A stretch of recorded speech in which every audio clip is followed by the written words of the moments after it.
Shadab primary and high school, free admission, free uniform. Subscribe करें मेरे channel को और साथ ही बेल आइकन को दबाना बिल्कुल ना भूलें ताकि आपको हर वीडियो का अपडेट। आज 10/4/2024 संघर्ष योद्धा श्री मनोज जारांगे पाटिल ने मराठा समाज संगठन भालकी के निमंत्रण पर भालकी तालुका का दौरा किया। यह दौरा चुनाव 2024 के संबंध में हो सकता है। सभी मराठा समाज चुनाव 2024 के लिए एकजुट हो रहे हैं। एमपी चुनाव 2024 के लिए अपने स्वयं के उम्मीदवार की तलाश कर रहे हैं। हो सकता है कि मराठा समाज समिति करेगी बीदर जिले में अपना उम्मीदवार खड़ा कर सकते हैं। मराठा समाज आरक्षण के संघर्षकर्ता श्री मनोज जारंगे पाटिल ने हमारे BK9 समाचार चैनल के रिपोर्टर सुधाकर सूर्यवंशी से बात की और बताया कि भालकी तालुके में उनका दौरा क्यों हुआ। कृपया राष्ट्रीय समाचार के वर्तमान अपडेट के लिए हमारे BK9 समाचार चैनल को देखते रहें। हमारे चैनल को सब्सक्राइब करें और अपने दोस्तों को शेयर करें। धन्यवाद।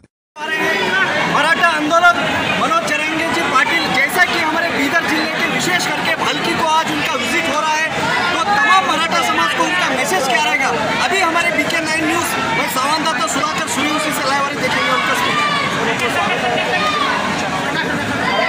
भारतीय जनता पार्टीने आश्वासन दिलं होतं की सरकार आल्यानंतर 24 तासांमध्ये मराठा समाजाला आरक्षण जे काही दिलं नसेल तर आज तुमची सभा होत आहे विशेष बीदर आणि पालखीला, तर तुमचा मेसेज काय राहील सर त्याला?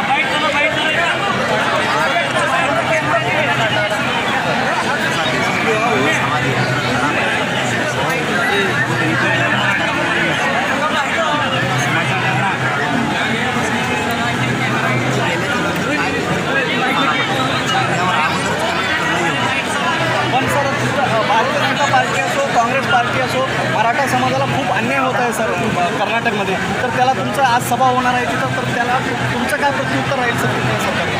आता याच्यानंतर ते लोक सांगतात मी इथून कुठली परिस्थिती नाही सांगू शकतो, पण हे चाललंच पाहिजे. मराठ्याच्या प्रश्नाला जाणून घ्यावं ते बघतो काय करायचं. सर लास्ट मराठा समाजाला तुमचं काय वाटतं सर कर्नाटकमध्ये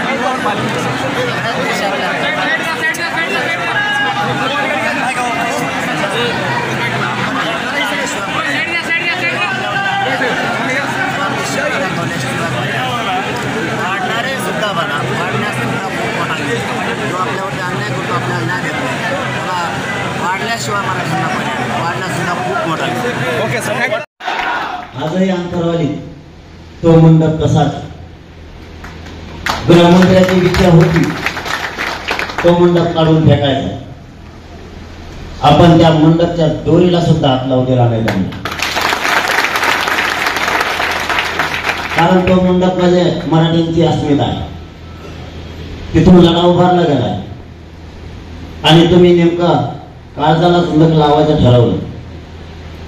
आपण हारलो नाही आणि त्यांना घाबरलो सुद्धा. आजही ते आंदोलन सगळ्या सोयऱ्यांची अंमलबजावणी करण्यासाठी त्यांनी खूप प्रयत्न केले, खूप डाव टाकले, पण त्यांचा एकच डाव आपण यशस्वी आजपर्यंत होऊन दिलेला नाही, एक सुद्धा. त्यांना हे आंदोलन काही करून मोडायचं होतं, आता नाही मोडत त्यांना, काही करून त्यांना ते आंदोलन मोडायचं होतं. मी विरोध करायचा म्हणून कधीच कोणाला केलेला नाही.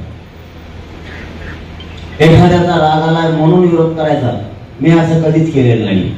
मी माझा समाज डोळ्यासमोर ठेवलेला आहे, समाजाचे लेकरं डोळ्यासमोर